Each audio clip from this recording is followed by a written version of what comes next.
Magnificent Secretary General, Honorable Presidency, fellow delegates, dear guests, in the name of Allah and the people of Saudi Arabia, the delegate of Saudi Arabia is thankful for the opportunity to tell the few words on this stage during the opening ceremony. We are now meeting on the behalf of the organization which has been bringing and preserving during last decades the ray of hope in a peaceful and tolerant society in the world.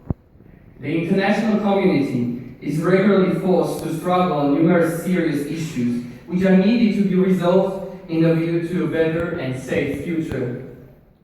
Our discussions are based on the tolerance of each opinion, therefore our decisions are a result of a collective statement.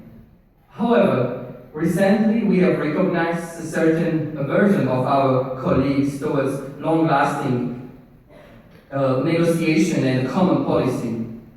We call upon you, delegates, to realize the fact we have chosen to take part in the organization whose principles, such as human rights, freedom, and sustainable development, can only guarantee the peaceful future in the world.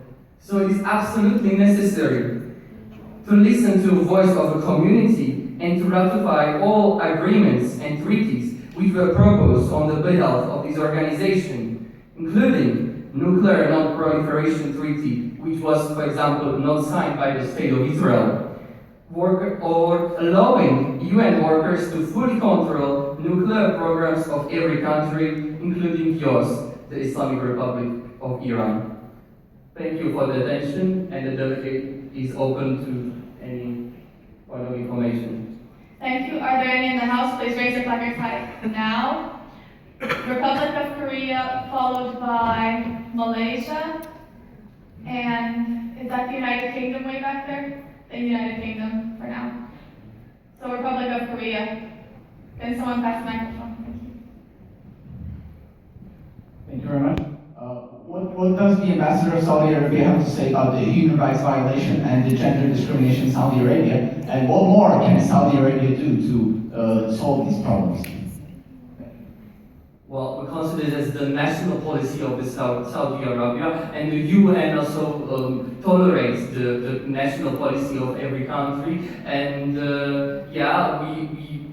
you maybe in your view you can observe some violation, but for us it's the only way how to achieve the security and the security in our country. So,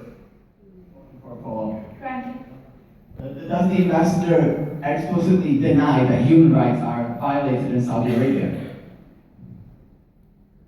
No, we are not saying that the human rights are violating. But if you feel it's the opinion of the Republic of Korea. Thank you. Thank you, Malaysia. France is at motions or point of parliamentary inquiry. Point of parliamentary inquiry. And question to the delegate. Oh, then I will not be in order in current times. Malaysia, you may begin.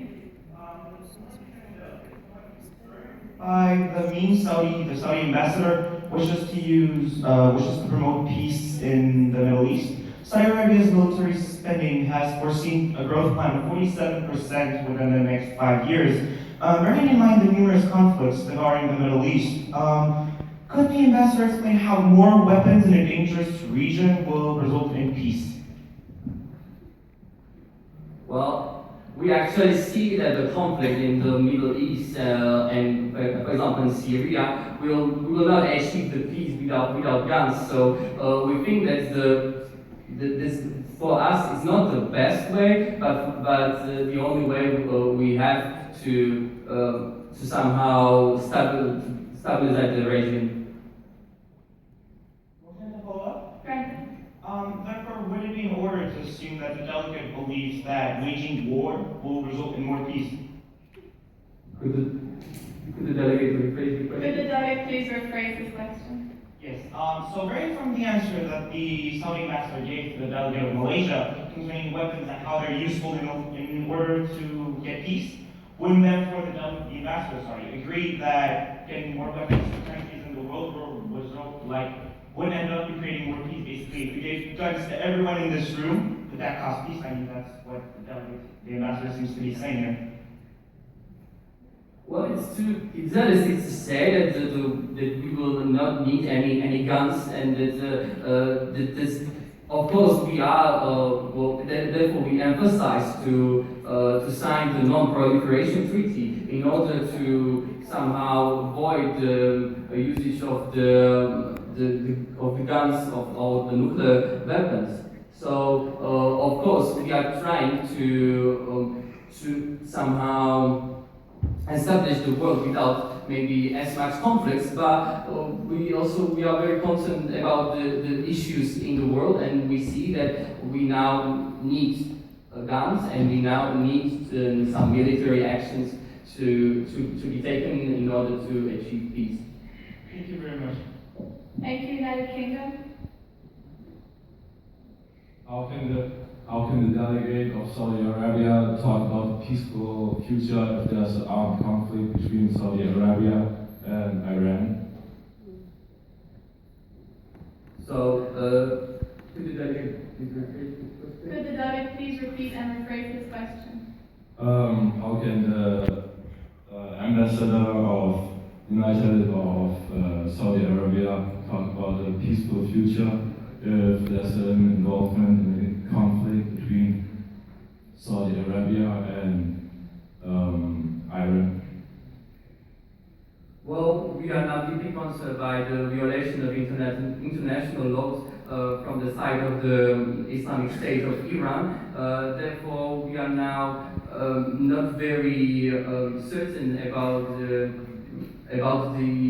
really ability of the delegation of the state of Iran to somehow deal the problem and we hope we will deal it in a very peaceful way. So the delegation of Saudi Arabia is open to any negotiation and to discussion of the topic.